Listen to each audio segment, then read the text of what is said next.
Hi everyone, Harry here, still at the Pittsburgh International Airport where they've changed the music you may hear to a kind of a classical sampling.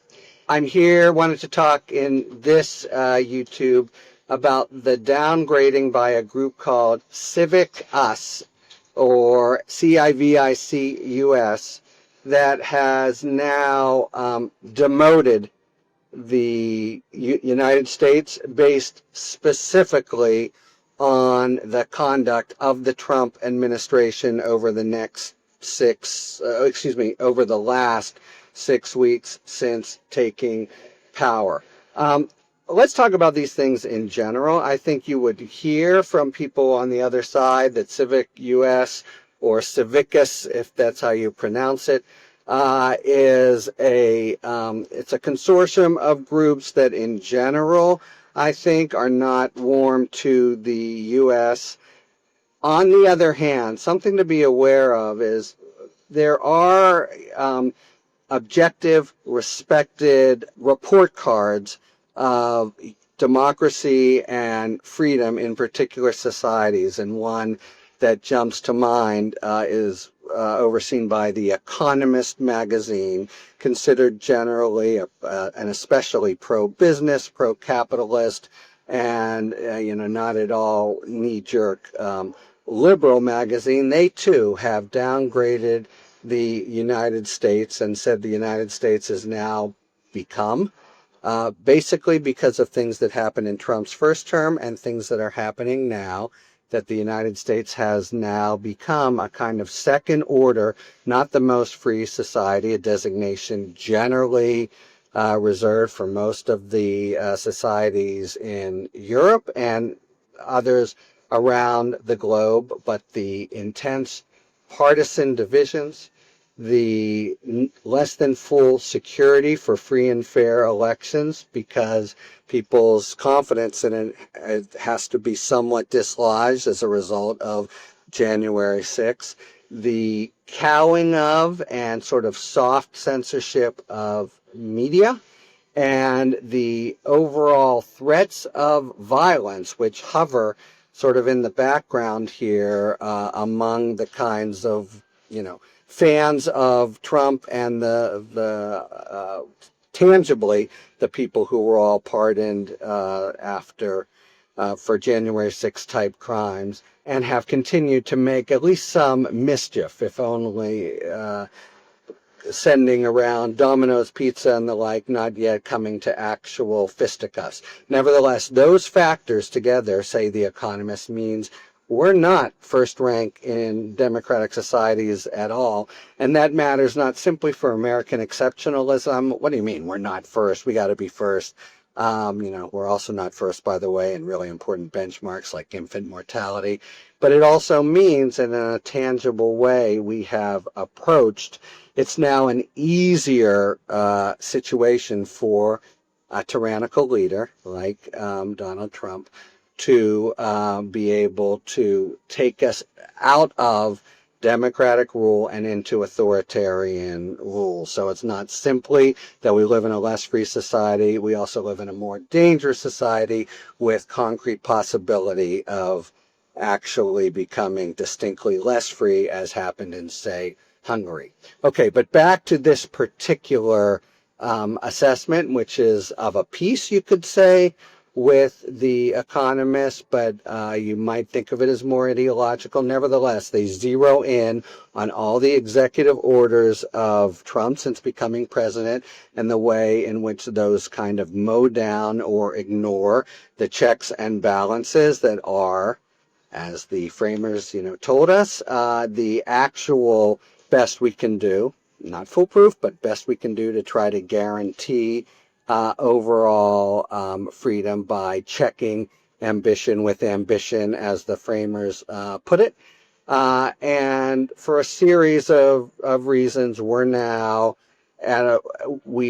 with the Congo, Italy, Pakistan, and Serbia in their sort of updates watch list. And they write, gross abuses of executive power, this is talking of the U.S., raised serious concerns over the freedoms of peaceful assembly, expression, and association. And they specifically point to all the discharge of federal workers, the dismantling of the foreign aid programs, the treatment of the media. Pretty interesting, right? The way the media, well, there have been efforts to impose legal restrictions on them, including suits personally brought by Trump, defamation suits, and the like, and efforts to tamp down on protest. All of those, they say, gives us reason to think the U.S. isn't here, and it's sort of there.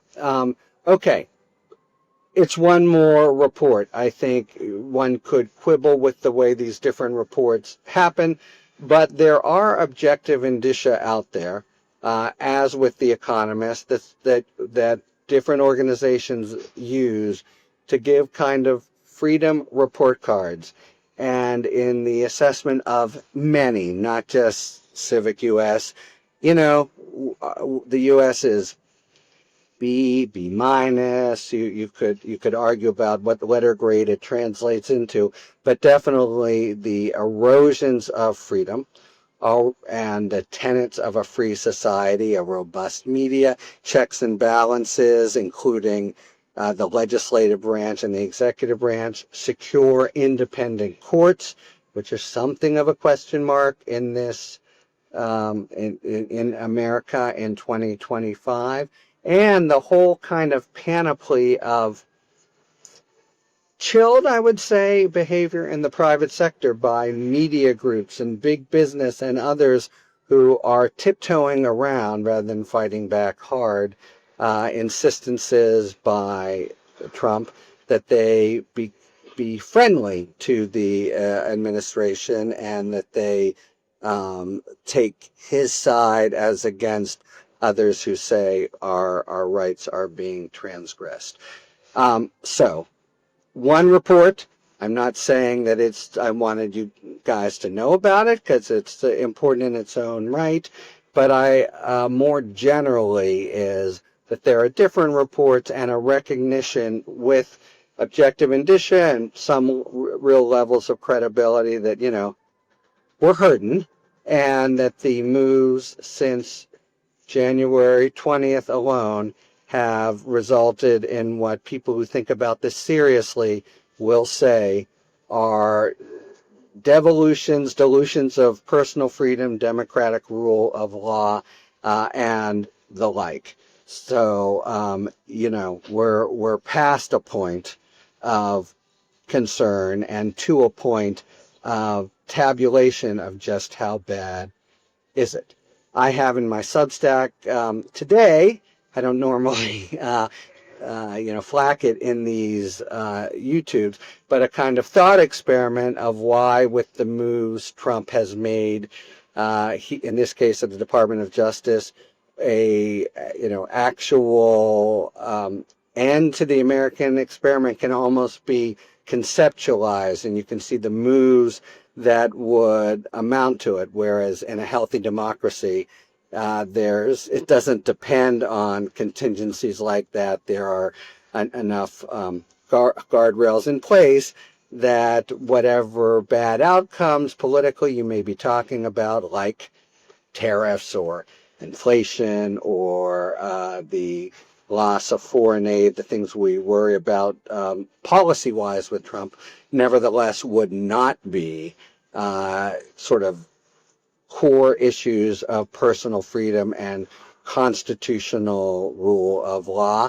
But in our case, they are, and they're being, recognized that way. And I have to imagine that is part and parcel of the erosion of credibility of the U.S. on the geopolitical scene, where I think the last couple of weeks have witnessed a sort of, revolution and a complete recharacterization of the U.S. vis-a-vis, as no longer secure guarantor of world freedom, and other nations having perhaps to go it alone.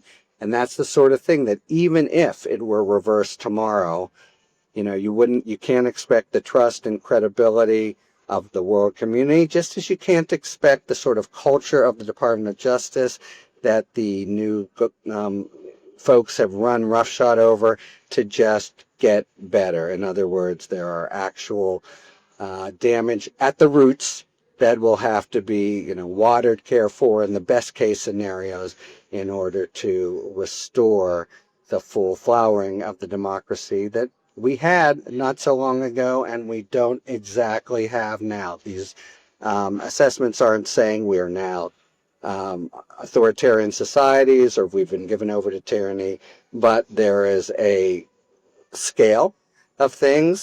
Stephen Levitsky, who we're going to talk to next week at Harvard, is really good on this.